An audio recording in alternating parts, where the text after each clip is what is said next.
was a kid, my first ever console was a Nintendo DS. And on that DS, I had a game that I absolutely loved playing. It was called Art Academy. And thinking about it, I can actually call it my first ever experience of digital art. Art Academy was a quote-unquote game that would essentially teach you how to draw and paint. It would do so utilising the DS's stylus, little stylus. Hello, Mario. And you'd basically be painting on your DS as if you were using an art tablet or something, following along with the tutorials it was giving you. But anyways, I loved playing this as a kid and going through all the lessons in it. And today I wanted to see, does this game still hold up today? How does it compare to the modern apps that we see today? Is it better than them? Is it worse than them? Can it teach you better or more stuff than what we've seen from apps on both the iOS Store and Google Play Store? Or is it going to be a bit too primitive due to its time and age? So sit back and relax and come along with me on this absolute nostalgia trip as we take a look at Art Academy on the Nintendo DS 17 years later. Let's go. Oh, here we go. Oh, that's nostalgic. Oh my god, I am in nostalgia land right now. And this is going to be so fun to go back and have a look at and see if it still holds up today. So let's have a look at the lessons. Right, so yeah, we have to go through it in order. I remember one particular one I used to always love. We're probably not going to go through all of them in this video, but if you guys enjoy this, I'm happy to keep going and do a part 2. But for the time being, let's go through some of them and start off with this one. Hello, welcome to Art Academy, the portable arts course that anyone can join. Hello there, Vince. Nice to see you again after like probably over a decade. Okay, so it's just a little tutorial, mostly on our controls. Oh, I remember these little animations you'd get. Oh, that's so nostalgic. Right, let's go. Oh, no. If you've seen our other videos on reviewing these sort of art things, you'll know that I can't draw a circle to save my life. Don't use your wrist to do circles, kids, because this is awful. I mean, my circles are crap anyway.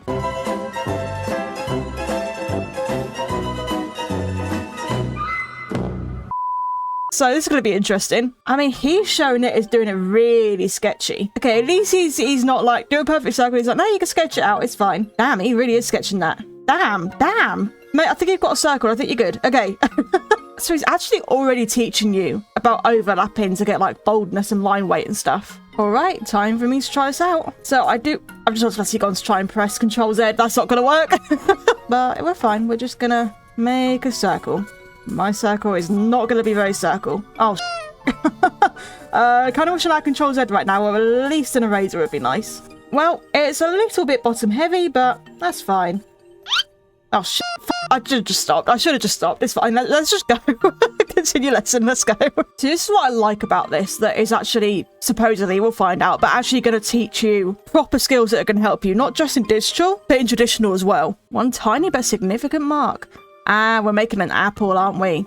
Okay, so now we want to add a stem, just as he said. I mean, it's kind of looking more like an orange, honestly. I would love to have all my tools, though, but I've not been allowed all my tools at the moment, which is interesting. Okay, there's that. We're now going to shade it. So this is going into a pencil drawing only right now. But you know what? This DS game from, 2009, 2010 is already miles better than Simply Draw. Like, look, it's actually telling me about different types of pencil and like the different hardness that each one has in real life. Simply Draw didn't do that. Simply Draw didn't teach me any of that. Artwork didn't teach me any of that. No other app has taught me any of this. This is actually better than all of those so far already, and we're barely in it. Look, I get an option of all the different types of pencils. Oh, and we can even draw them flat if we want. I remember this being good. It's even better than I remember currently. I mean, this is genuinely teaching you a lot. I mean, you gotta think this would be aimed towards children mostly. So what it's teaching you is great for a kid. And it's doing it in a really easy way that you can understand. So you go up here, grab my flat pencil. What the fuck is a pencil? We grab my flat pencil and then we keep going. So now it's going to teach us shading. Now shading is a very crucial part, so it's going to be interesting. Yes, okay, this is giving a very good look at shading actually. Telling you about light source, telling you about how the shadow bends around the object rather than just being a flat thing. So now we're going to do this in practice. And here we go, he's showing us. You can see the way it's moving when it does that this is actually someone has done this and they've recorded it and added it into the game as tutorials, and you can really see that, and it just adds a nice human element to it. Like being able to see that be done by a person. So I'm just going to do a little bit of fixing up here, but being able to see that be done by a person is so nice because it gives you more of an idea of how to do it naturally over watching their computer do it absolutely perfectly, if that makes sense, because you're watching a person do it here and that person isn't perfect, their strokes aren't perfect, their movements aren't perfect, and that's actually really encouraging because it means you don't think you have to be perfect.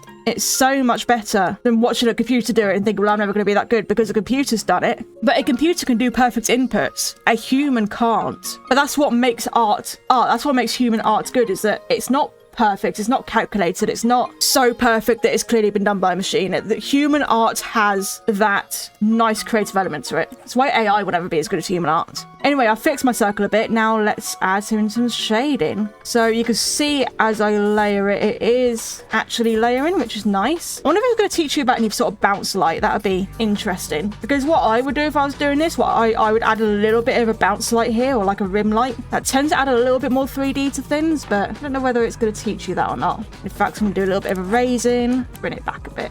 Our final stage is environment. Doesn't look like it's going to be much, though. It looks like I just want us to put a bit of shading in the background. Often simpler is better. That's an interesting way to look at it. It's what to leave out. Yes, true. Because I often find I overwork things too much. Contrast of light and shade is a core principle in art and design. I agree with that. It is a very core principle. There are, of course, other things that are really important, such as anatomy, shape design, shade and contrast and light and, you know, hues and values. A lot of that sort of thing is as important as the actual shape and construction of the drawing itself. One more thing to show me. What is that? Now that you've created your artwork, it would be a shame to lose it. Oh, we get a little gallery, don't we? I remember this. These are things that the other apps tried but failed at miserably. So our Finch's little animations are so cute. I'm going to go back to image and I'm going to save it to my gallery. Select a frame. Oh, you've got loads of different types of frames you can use. No, I've always been a dark wood person. I like dark wood frames. Let's go for that. So I think that's it in the gallery now. So where can I access my gallery? Oh, right here. Yep, there you go. So this is where you can go through your gallery. Of course, we've only got this one right now. Nice. Okay, so we can move on to the next lesson. Have you ever looked at my art and thought, wow, I wish I could have that on a marketable product? Guess what you can now buy? That's right, my online store is finally open. And here you can buy all sorts of products featuring art from yours truly. T-shirts, mugs, prints, you name it. There are even digital products available such as colouring pages, which you can purchase, download, print out, and colour however you want. And there are always new products being added as well. There is even a whole section for commissions, so if you're interested in getting custom artwork from me, be it for personal or commercial use, then you can also head to my website to order a commission. I put so much work into getting this store open and I'm so happy to see it finally live. So if you'd like to support me, then maybe go check it out. So if you're interested, head on over to dragondigitalstudioshop.com and have a look around and maybe buy something while you're there. I would really appreciate it if you did. So thank you so much for listening to this little advert. Go check out the store if you're interested and you want to support me. And yeah, thank you so much. We're going to look at the paints and brushes now. Okay, round and flat. That's pretty good. Oh, that looks really cute, actually. I love this UI. Okay, stage 1 of 3, blue. So it looks like we're just going to be splashing some blue down. I did notice something about those round brushes I'm going to have a look at in a minute. I just want to see something. Oh, they have a taper. That's so nice that they have a taper. Oh, that's really nice, actually. I hope we get to try this at some point. But for now, let's do what it wants me to do, which is that and dark blue. Oh, look how it actually fades out, like you're losing the paint on the brush after a while. Oh, that's so cool. Oh, and it's even teaching you about color temperature. Yeah, it's even teaching you about color temperature. That's really cool, actually, because color temperature comes into like hues and values, and that's really good. Oh, well, that wasn't very straight, was it? Hang on, I got this. We're fine. Never mind, we're not so fine. Shit. I really can't paint very straight.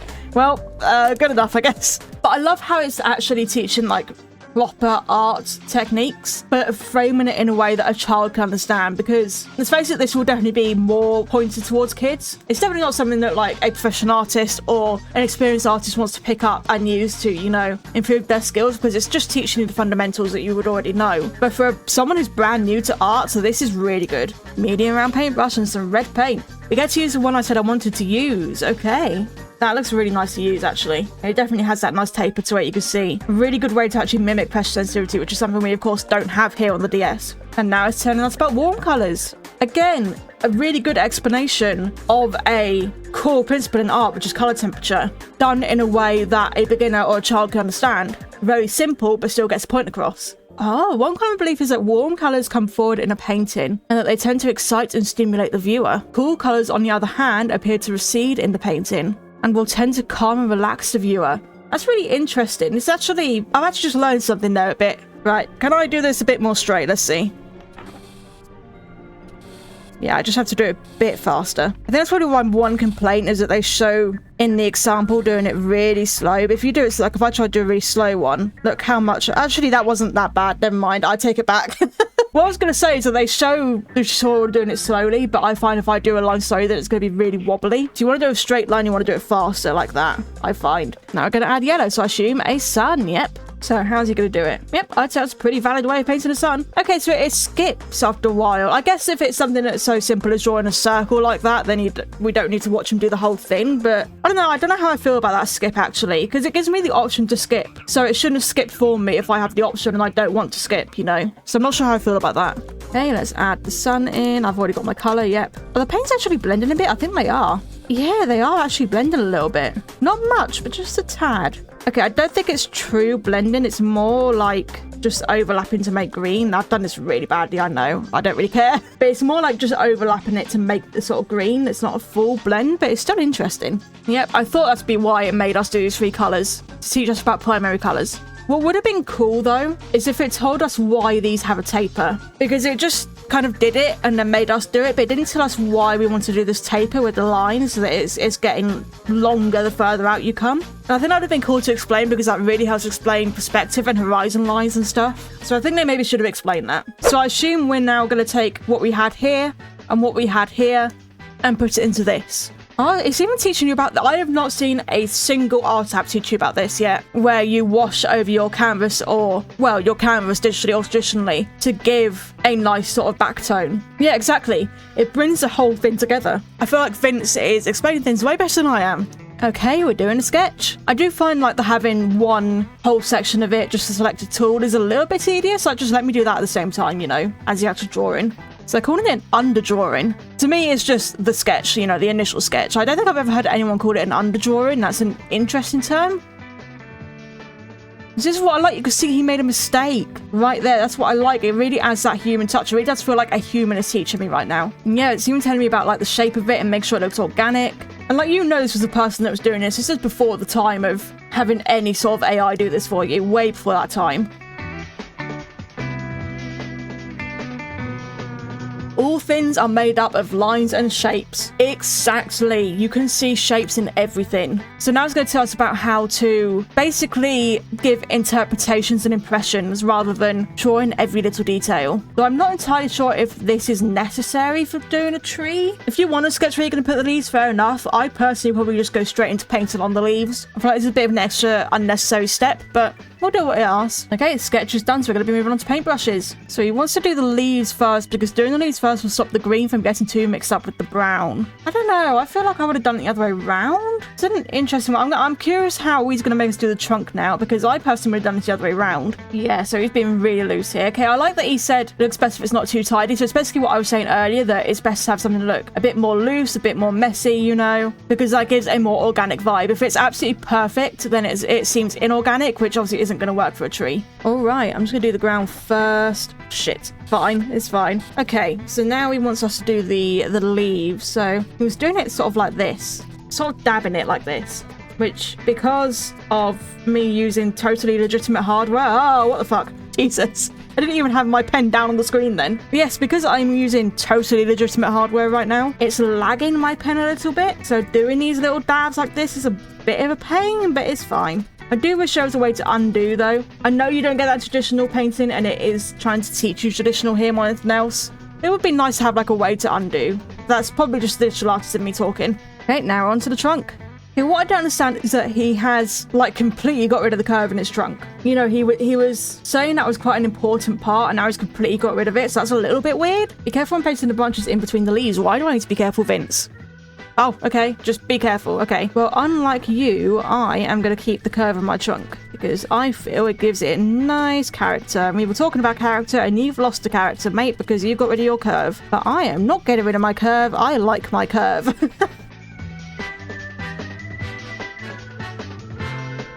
Oh, we're doing shading. Oh, I can already see that's actually going to help massively with the leaves. More volume to the tree. Yeah, this is exactly what we need is volume. Because volume is really what helps to bring things into this 3D look. We're going to tell us about the shading and light sources again and showing us how it's going to clump in with the shadows, which is really nice. A really nice visual right there. It is currently teaching you more specifically about the tree over general techniques, but it is still giving you some good techniques. Because what I like is that it's teaching me about how to imagine leaves as like fluffy spheres, but at the same time it's also telling me about light sources and how that light source is going to affect the object depending on how you imagine the object. And I feel that's really good because it's giving you a way to apply these techniques to something outside of what I'm drawing now. So I can apply what I've learned here to something else. You know, I could, like if I was a complete new beginner, I could apply what I've learned about shadows here to a completely different drawing, you know. And that's what other apps were lacking. That's what modern day apps were lacking, was that they were just telling you what to do in that one thing rather than techniques that can help you in general with anything else, you know.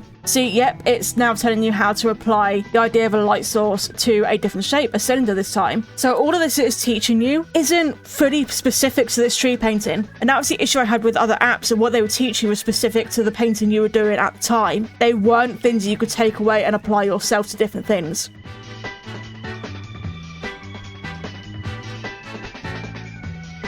Concentrate on form and movement more than the actual shapes. That is a really good tip. This sort of thing, like grass, if you want to draw each individual blade of grass, you're going to be there for like days on end. You want to be more impressionistic with it. Just give the idea and impression of grass. It doesn't have to be perfect. Organic things aren't perfect. But look, already, that's giving you the impression of grass. Like, you can look at that, even though it's just a few squiggles on the canvas, you can look at it and you think, yes, that's grass. That's all you need to do. And I'm glad that it's teaching you not to be so overbearing with what you're doing, that you don't need to be absolutely perfect. You don't need to do every single little bit. Like I said earlier, think about what you don't draw as much as what you do draw. You know, sometimes what you don't draw is just as important because, you know, maybe it'll be covered up and the viewer won't see it, or you don't need that level of detail, you know.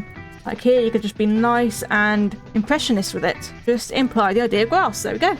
So now we're getting into a part where it's more so just for the specific drawing. It's like, oh, let's add apples to make it look more interesting. But yeah, okay, actually, I will give it that. It is also teaching us some colour theory here. How the warm red contrasts the cool greens. It does actually leave a nice look for the painting overall. It does bring it together a bit more because all this green is a little bit visually boring. So yeah, I do like that. Like I was saying, oh, this is only for the tree, but actually they then came back and applied it as a lesson for everything. And again, it's teaching us about only doing suggestions and impressions rather than full detail, because we don't need to do full detail. Especially since the viewer's eye is not down on the ground. The viewer's eye is up at the tree. The tree is the main focus of this piece. So especially on the ground, we really don't need to do full detail. And I'm glad it's teaching you that, not to obsess over such little details. So now it's going to take us through everything. It's going to do a nice recap. And I like how it shows you everything in stages. It's just really good for visual learners. Now we're going to have a look at some good pencil techniques, okay? So this is good because this is going to teach you a lot of values, I hope at least. Word in Italian? Chiaroscuro? Chiaroscuro? Is that it? Chiaroscuro.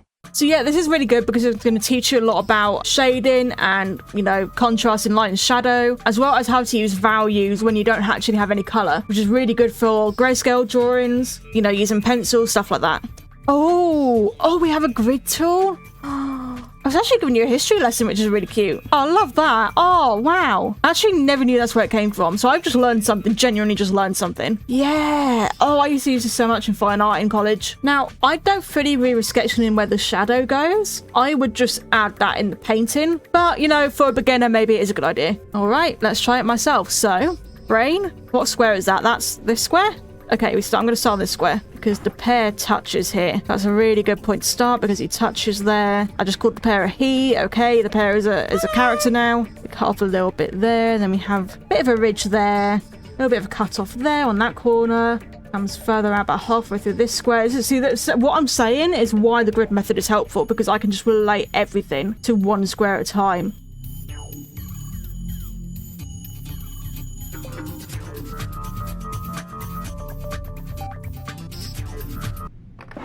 Wait, I had something in the background, like a rustling sound in the background. My door's closed. There's no cats in here. What the fuck? I'm a little scared now. Let's keep going before this turns into a horror game.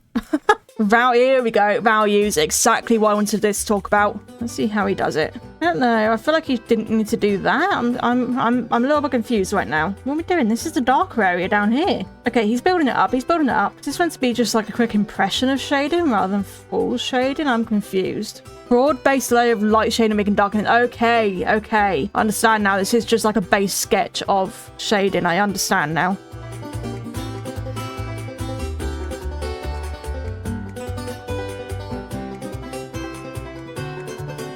But I'm not gonna do it exactly how he did it. I'm gonna do a bit more how I want to do it. And that's what I like. This one doesn't punish you for doing how you want to do it. And I like that. Because there's arts workouts, for example, that would just punish you for trying to experiment. And it's like, you can't learn unless you experiment. It's just not gonna happen. So I'm very glad that this one's just letting me do it how I want to do it. Like, I can take in the lesson, but I don't have to exactly copy what Vince is doing. Cross-hatching. Oh, this is an interesting technique. Okay. Though I wouldn't say it's exactly cross-hatching. He kind of did a bit of cross-hatching there, but he's not fully shown cross-hatching. This is just adding lines, not cross-hatching. Cross-hatching is when you go across it again to make a hatch pattern. This is just adding lines. So there we go. Now he just added a little bit of cross-hatching there. Yeah, okay, now he did add a bit of cross-hatching. Okay, yeah. I still would say it mostly wasn't cross-hatching, but I see it. Is it actually going to teach you about line weight variation? Oh, if you've watched my videos, you know I ban on about line weight variation. Guys, a DS game from 2009 has just taught about line weight variation, which is something I've never seen in any of the apps been mentioned, any of the modern apps, I've never seen it be mentioned. And this random ass DS game from 2009 is teaching you about it. Honestly, bloody get yourselves a second-hand DS and grab this game and use this to learn art. Like, holy shit. Oh, I love you, Vince. You beauty. Oh, and it's even showing you an example. This is literally like if I were to make a line art tutorial, this would literally be like the example I would use. Like, this is perfection right now. Oh my god, I love you, Vince. Oh wait, I need to... oh, it actually didn't make me change. It actually made me do it myself, guys. We're getting there. We're improving it. It's actually giving me more freedom and making me do things myself now. I like that.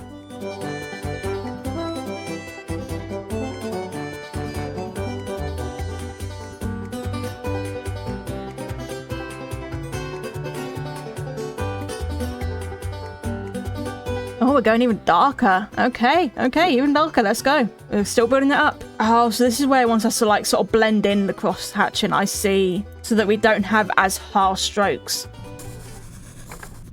Heard it again. I heard another noise. It's like someone's moving in the background. It genuinely is like someone's behind me in my room right now moving around, but there isn't. I don't know if I'm just hearing things. I'm gonna have to look back in the recording, but I am a little bit spooked out. I'm sad that I don't really have full pressure sensitivity, because otherwise I'm like being really light on my tablet, but not gonna go light here, obviously. I'm hoping it'll give us like a opportunity to get an eraser and go back and add in the highlights again a little bit more. This is what I love about this. I've just switched out, like away from the pencil they wanted me to use to do something completely different to what it's just told me to do, and it's fine. It doesn't care. It's not punished me for it. It's not told me off. It's like, yeah, you do what you want to do. I like this letting me explore and just experiment and learn on my own. I'm like, yeah, it's giving me the guidance, but I can think, oh, maybe I want to try this and go try it without being told off. Oh my god, we're going even darker. Okay, even darker. So this is where, I think this is where we're going to start really defining, like here where the pear meets the shadow is going to really define, because it's a bit blurry here. Yep, it's exactly what I thought it would do. Just define it a bit more. Let the pear stand out from the shadow. Because that's the thing with tones. That's why tones can be difficult. You've not got colour to separate things. You've not got a black shadow and a green pear. It's all grayscale. So you need to use tones in order to define areas. You heard it again. What's going on? This is a horror game, okay? It's a horror game. Just putting it out there. Because I never played this with headphones as a kid, so I've never heard all these random sounds that are going on in the background, and I don't like it. It's like Vince is behind me doing shit in this digital studio that I'm in right now, and I really don't like it. It's creeping me out. We're now going from a still life drawing to a still life painting. Let's do this. Painting is where I struggle. I'm better at drawing than painting, so this is hopefully going to be helpful for me. Zoom! We can zoom! Oh, hello, who's this? Paul Cézanne was a French painter in the late 19th century. Yeah, and oh wow, actually, and it's teaching you about basic shapes and forms again. I like these little history lessons it gives you. Reasonably simple looks at the texture within the lime.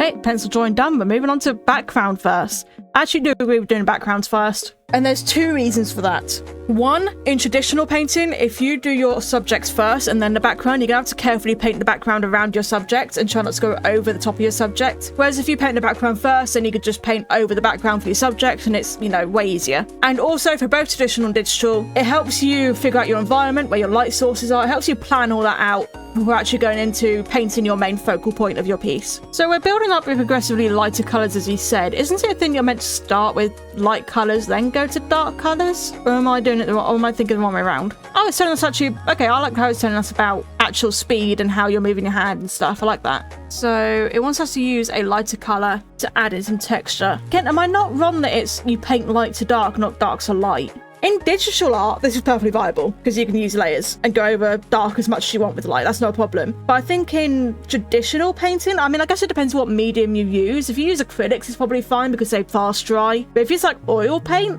I don't think the light would layer very well in the dark. But I've never used oil paint. So if you're someone who's used oil paint, so let me know in the comments down below if that would actually work. Okay, now we're moving on to the line. Blocking in. Blocking in can be quite helpful. For example, when I do digital art, I always do flat color layers first before going into any painting and texturing, just so that I have every color laid out and blocked in. So it's telling me to be careful of a sharp edge here. It wants me to have a sharp edge so that the blime is nice and defined from the shadow.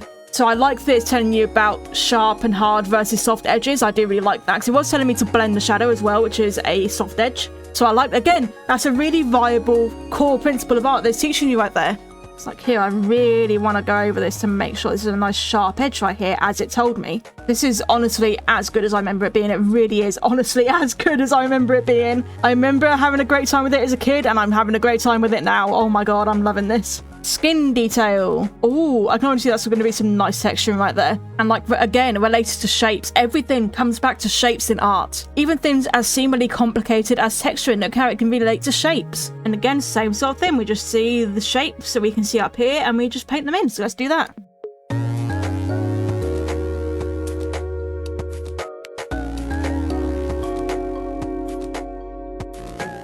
But again, like, what I like is that everything is relating, because it's not just telling me, hey, there's these lines on the lime skin, so paint them in. It's telling me how to do it in terms of what brush do I want, what colors do I want, how do I want to do the strokes. Rather than saying draw the lines, it's saying how to draw the lines, and you can take that and apply that to other things on your own without having to follow a tutorial. And that's exactly what these kind of tutorials need to be. Fun fact, I hate lime. I hate lemon, I hate lime, I hate any sort of citrus fruit. I just, actually makes me gag. Like, it makes me involuntarily gag. I hate it. I can't even have, like, if I go to a restaurant and I have tap water, I have to specify to them, please no lime or lemon in it, because they tend to put slices in there, and I hate it. It just ruins the water for me. I can't drink it. But the really weird thing is, I really love orange juice. Orange juice is so nice, but I hate oranges. It's so weird. Oh, time for the zoom. Guys, are you ready for this revolutionary zoom? 2009 zoom in? Hell yeah, 2009 zoom in. How do I actually...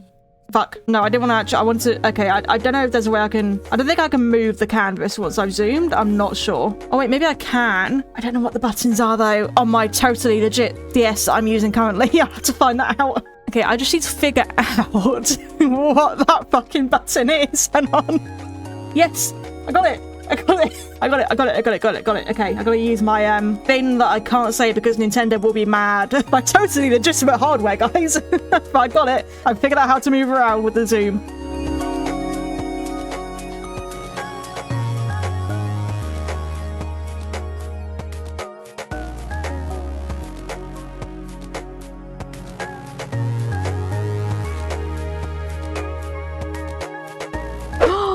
That's it. That's the one I wanted, the wave. Oh my god, there it is, the wave. This is the one I would always do as a kid. I'm definitely doing this one. Here we go. Here is my favorite one as a kid. I loved doing this one over and over. Let's go. It's gonna be so good. Now use the buttons next to the brush to add. But you can now use the buttons next to the brush and add water drop. Fuck. Okay, you read it. Oh, this is a really good bit of teaching right here. So we have a full saturation paint mark, and now we add water, and now it's nice and opaque. No, wait, that's not the word. Now it's nice and translucent. Oh, fuck. Guys, I think I'm too excited to paint a wave. I'm messing up my words, man. But this is some really nice teaching right here to tell you about how the use of paint can help. And now it's just giving me the freedom to do what I want. What if I add water and no paint? Water and no paint blends a little bit, not much, but look. Water and no paint acts like a bit of a blend. Oh my god, we actually have a bit of a blend. There's more like a smudge, but I can see that working. Do I have any colours? Okay, colour. Let's put a colour down. Put that down. Now I'm gonna completely take off all paint. Oh my god, it works. Guys, we actually have a blend. We actually have a blend. Oh my god. 2009, man. They were not messing around. I mean, my favourite game of all time came out in 2009, and now this came out in 2009. It's like, damn. All right, here we go. Gonna block in the wave. And I think I love this one because I just love the colours on this wave that we get to use. I think that's why I love this one so much. This is painted of a boat in a storm by British artist JMW Turner. I'd love to have a look at it, Vince, but I'm afraid the bits crush of the DS makes this just a blob of random greens and browns and blacks. Okay, yeah, though I can see what he's illustrating, how the brush strokes follow the motion of the wave in a storm. I feel like doing this slowly is not the best way to go. I feel like if you want nice flowy movement, you don't go slow. Now, you think I'd be good at this one because I did it so many times as a kid, but I remember not being very good at it as a kid. So it's going to be interesting to see how well I can do it as an adult and a professional artist who, well, professional digital artist. Traditional techniques aren't my forte, but still, it's going to be interesting.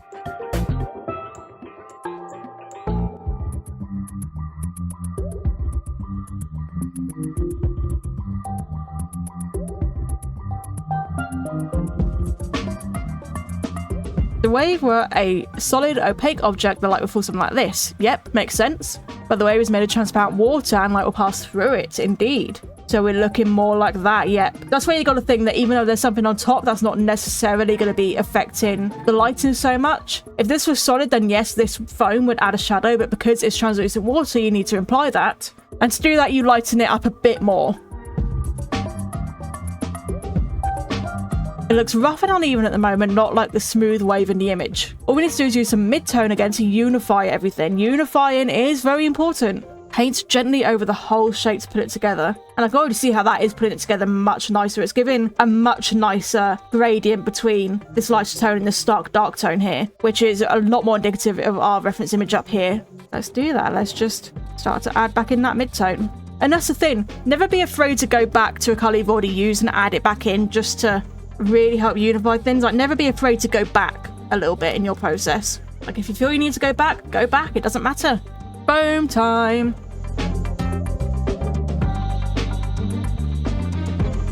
Oh, I like the colours it's using in that already. Yep, okay, I like this because it's not just going... I was literally about to say, oh, it's not just saying let's just use grey. No, it's literally saying let's just use grey. Never mind. Never mind. It would have been nice to add like a bit of blue or purple into that grey, you know? That's what I was going to say, but imagine this shape is a side view of an object where we are going to paint. Almost if we turn it side to see it from an angle. Let's turn it through to see it from the front. So, okay, this is telling us about hard and smooth edges. Okay, cool. Which, again, like I said already, is very, very important. Otherwise, you're going to get very blurry art that isn't well defined. And again, yeah, it gives really good depth.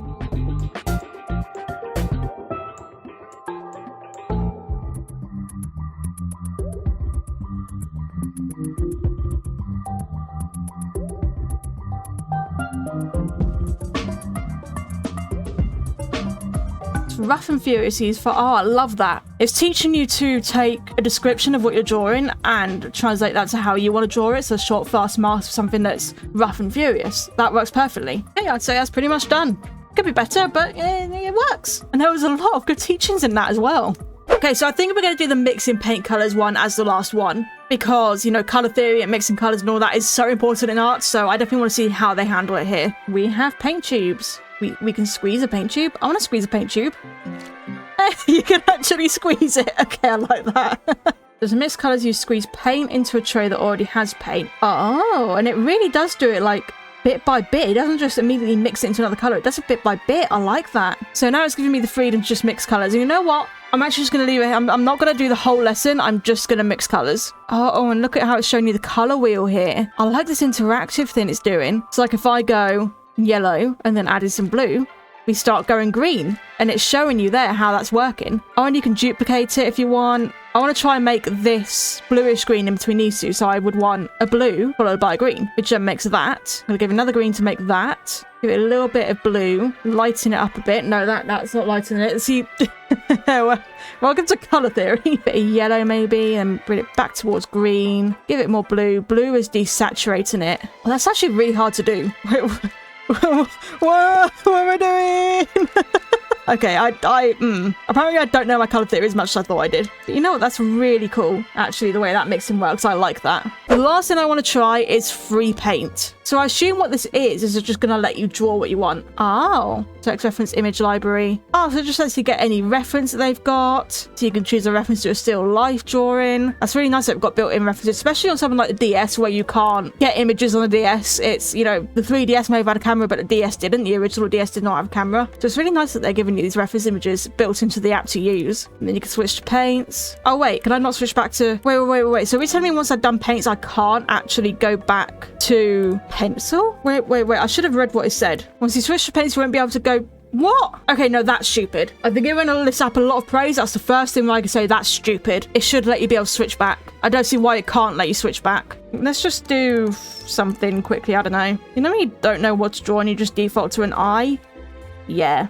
So then you switch to paints and then you can't switch back after that, which kind of sucks a little bit. But let's see if I can make a little bit of color here. And I'm just doing something really simple here just to sort of see how nicely this is going to work. And honestly, if you can get over the fact that you can't go back to pencil, but if you just want to paint anyway, this might work really nicely as like a little painting program. You could actually make some probably pretty big, good art pieces with this. Like if you want to break out a DS and do some drawing, use this, because this is actually really nice on how it works. Alright, what are my final thoughts on Art Academy DS? Absolute peak. This thing is as good as I remember it being. It teaches you genuine art techniques and does so in a really clear and concise way that a beginner can understand and even a child can understand it. And everything it teaches you can be taken away and used elsewhere. It does not have the issue of only teaching you to draw that one specific thing like other apps have had. So it's not taught me how to specifically make a tree. It's not taught me how to specifically paint a line or a wave. It's given me the techniques to do that, and I can now take those techniques away and use that for my own drawing, for my own imagination, and not following their tutorial. And that is just so key for these art tutorials to me. Unless you want to draw an absolutely specific thing,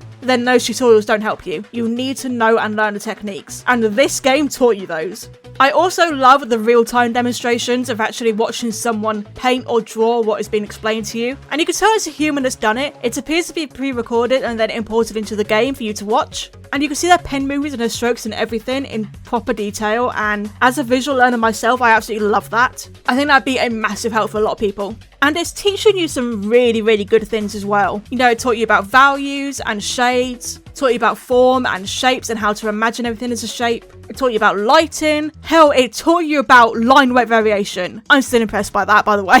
And we were even starting to get into colour theory, which is such a fundamental part of art. So I'm so glad that's in the game as well. The tools feel really nice to use. The paintbrush is lovely. It does genuinely act like a real life paintbrush. And you have such variety of what you can do with it. You can mess around with it so much. You know, with the idea of being able to add paint and water to your brush, lets you do so much with it. To the point of even being able to blend properly. It's so cool. And then there's the way you mix colours by actually adding the shades, and it gradually changes shades rather than just saying add yellow, add blue, mix green straight up. Instead you add yellow and then add a little bit of blue and then a little bit more blue, then a little bit more blue, and it progresses like that. And I really like how that works. It's a lot more realistic to actual paint mixing. And the fact that we've got a whole free canvas mode that we can use to just paint on whatever we like, this could be used as an art program on its own. It really could be. You could use this to make some really good paintings. My only complaint is that you cannot go back to the pencil once you've gone to paints. I think that's really stupid, honestly, because what if I want to go back and maybe re-add my pencil lines or redefine an area or add something in and I want to sketch that first? You can't. You're just stuck on the paint from that point on. So I think being able to go back to the pencil would be good. I say that as if they're going to go and update this game and change it based on my review.